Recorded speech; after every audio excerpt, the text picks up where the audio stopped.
Mobile phones, laptops, and electric cars, they all have one thing in common: cobalt. Often referred to as the blood diamond of batteries, cobalt is highly valuable and dangerous to extract. Almost 70% of the world's cobalt supply is produced by this country in the heart of Africa, Democratic Republic of the Congo, or the DRC. The natural resources-rich country has survived colonization, numerous civil wars, and various epidemics.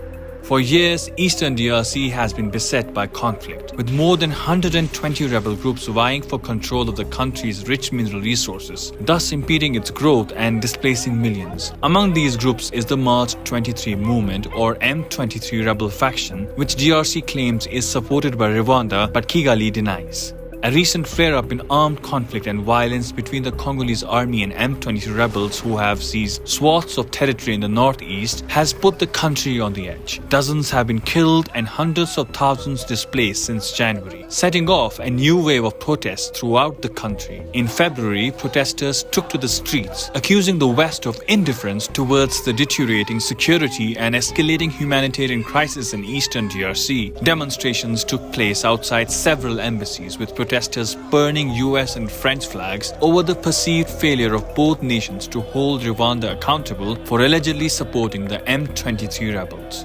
Ce que les Congolais reprochent à la communauté internationale, le silence et son indifférence face au massacre dont sont victimes leurs compatriotes de l'Est.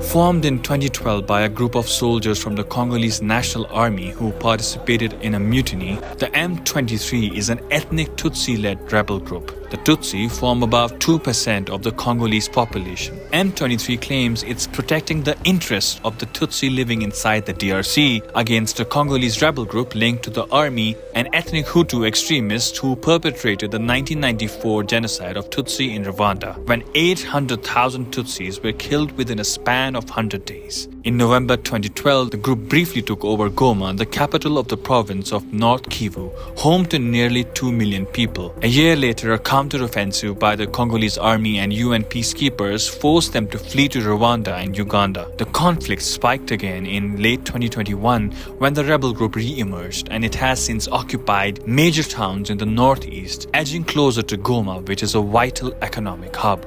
Fighting between M23 and the armed forces of the Democratic Republic of the Congo has intensified in several areas since 2023. Over the years, the US, the UN, and the DRC have accused Rwanda of aiding the rebel group. In 2023, Human Rights Watch accused M23 of committing war crimes, including rape in eastern DRC, and that same year, the US suspended military assistance to Rwanda over its alleged support for the M23 rebels, who are accused of recruiting child soldiers. According to the Human Rights Watch, Rwanda's support has helped M23 occupy more towns in North Kivu province, leading to the displacement of over 450,000 people in October 2023. And with renewed fighting between the rebel group and the Congolese army since February 2024, at least 150,000 people have been displaced, more than half of them being children.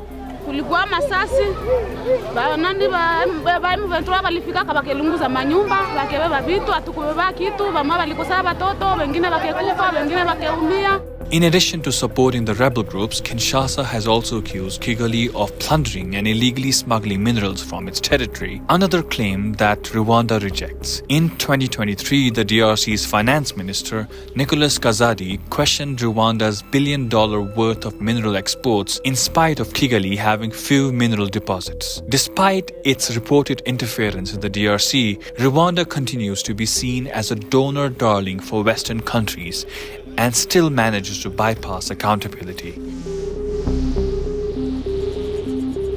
The Congolese are angry not only at Western countries for their support of Rwanda, but also at the United Nations' largest peacekeeping mission, MONUSCO, which was established in 1999 during the Second Congo War. Critics refer to the agency as #MONUseless, accusing it of failing to protect civilians while armed militia groups conducted massacres in the country. C'est-à-dire qu'ils prononcent autre chose dans leurs assemblées, communautés internationales, assemblées européennes, mais au fond du cœur, ils pratiquent d'autres choses. Alors nous avons décidé, nous les Congolais, nous allons prendre nos affaires en main The Congolese authorities have deemed MONUSCO's operations ineffective in curbing violence, and as the UN's popularity declines, the mission's forces have started a gradual withdrawal, handing over bases to DRC forces. With no end to their plight in sight, the Congolese are determined to take matters in their own hands, without relying on external help. On met en garde la communauté internationale de ne plus se mêler dans nos affaires.